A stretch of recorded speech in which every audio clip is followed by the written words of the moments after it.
Hello friends, আমি সুকান্ত চৌধুরী। শক্তিমন্ত্র। ভগবান বাচ, ভগবান বলছেন, ভগবান কথা বলেন। ভগবান বলছেন, দুঃখেষু অনুদ্বিগ্নমনা সুখেষু বিগত স্পৃহা বিতরাগ ভয় ক্রোধা স্থিতৌধিমৌরিরুচ্যতে। ভয়কে জয় করবার মানসিকতা নিয়ে চলতে হবে। ভয়কে উদ্বেগহীনভাবে জীবনযাপন করতে হবে।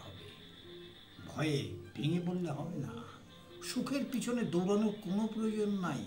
প্রতিযোগিতায় নাম তোলার দরকার নেই। তুমি যেমন কর্ম করবে, সুখ তোমার ভেতরে সেরকম ঢুকবে। আমরা যেমন লঙ্কা খেলে পরে ঝাল লাগে, ঠিক সেরকম কর্মের উপরে সুখের অস্তিত্ব নির্ভরশীল।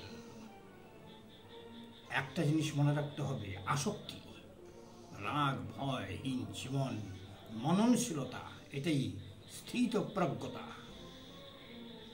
ভালো, নমস্কার, সবাইকে ভালো থাকবেন। অনেক অনেক শুভেচ্ছা।